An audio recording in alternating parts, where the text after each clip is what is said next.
สบายดีเพื่อนสบายดีมาคุยทุกคนเนาะมาซีเรียนหรือบ่แลนดีพอดี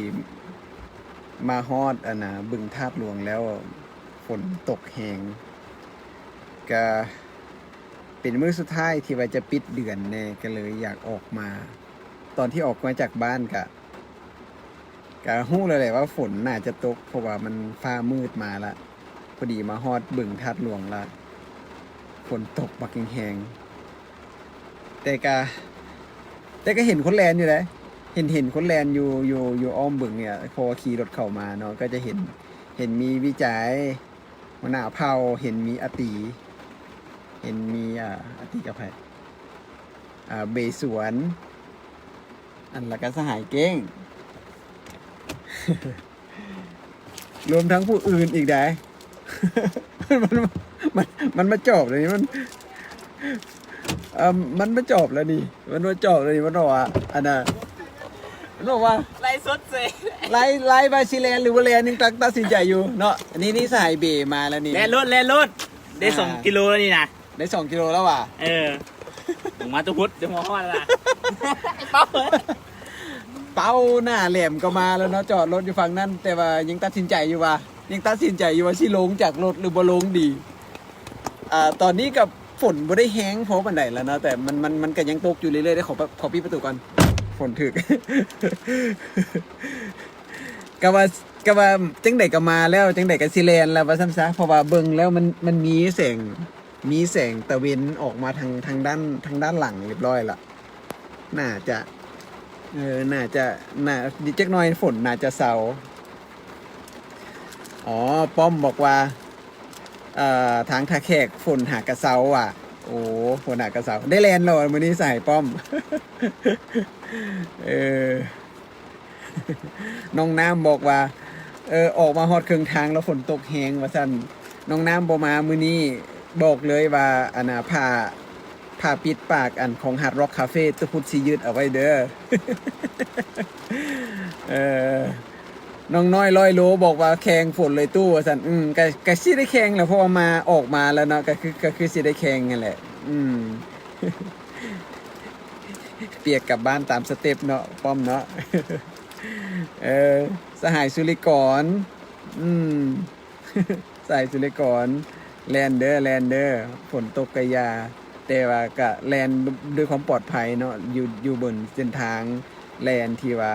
เฮาควรจะปลอดภัยตัวเองเซฟตัวเองไว้ก่อนเนาะโอ้สีไข่เซาแล้วว่ะ อยู่บึงทัดหลวงยังตกบ่ได้แห้งแต่ว่ามันตกอยู่ตลอดนะมันเป็นชาวเวอร์เนาะ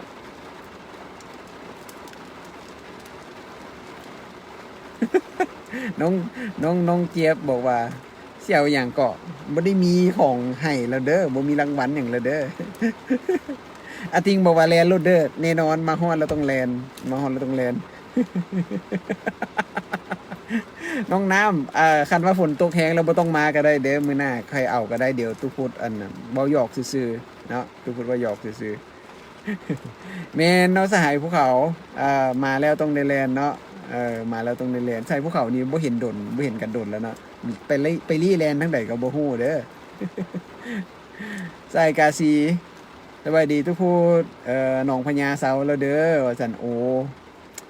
ต้องออกไปแลนเด้อคันฝนเซาแล้วคิดว่าอยู่บึงทัดหลวงกันน่าจะเซาเนาะอีกจักหน่อยมันน่าจะเซาแล้วเดี๋ยวสิสลับกล้องให้เบิ่งเห็นบ่ฟ้ามันจะแจ้งออกมาละฟ้ามันจะแจ้งออกมาละ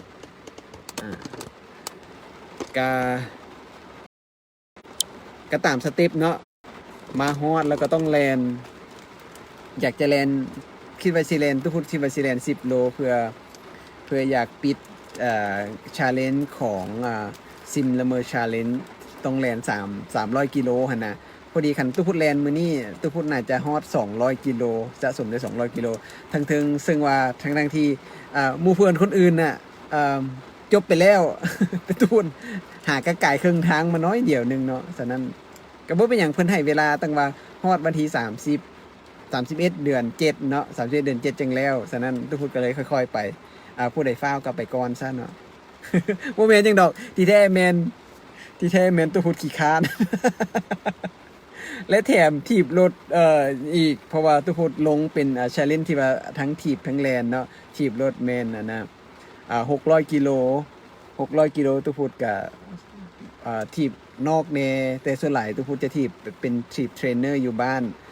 เพื่อสะสมระยะก็เกือบจบแล้วแหละได้ประมาณ500 กว่าแล้วอีกประมาณ80 กิโลก็จบก็คาดว่าเฮาถีบอีกจัก2 มื้อสิก็จบละโอเคตอนนี้เห็นเพื่อนหลายคนเริ่มแลนละเห็นป่ะ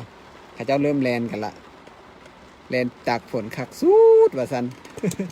เดี๋ยวตุพุทธก็สิออกไปแลนก่อน เดี๋ยวตุพุทธก็สิออกไปแลนละเพราะว่าจังได๋ก็มาฮอดแล้วบ่อยากเสียเวลาเนาะเดี๋ยวถ้าหากว่ามื้อหน้าฝนบ่ตกอากาศดีๆเดี๋ยวตุพุทธสิไลฟ์ช่วงการมายืด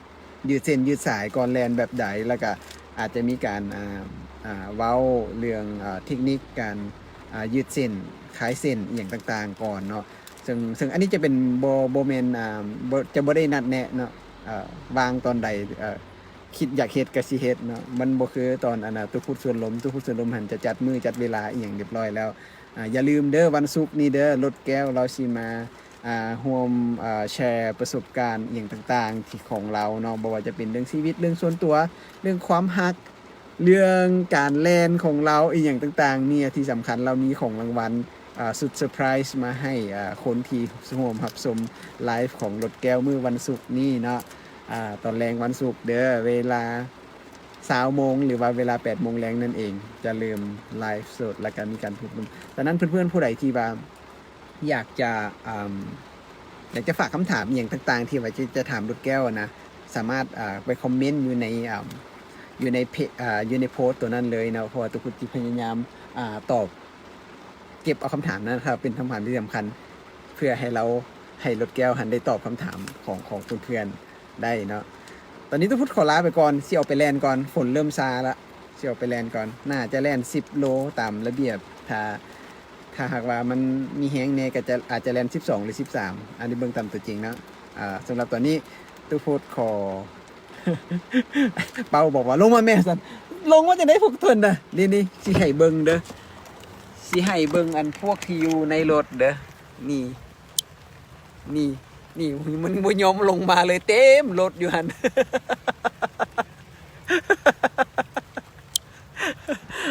ตูพุทธสิลงไปแลนกันเด้อฝนคือว่าซาแล้วแหละเนาะ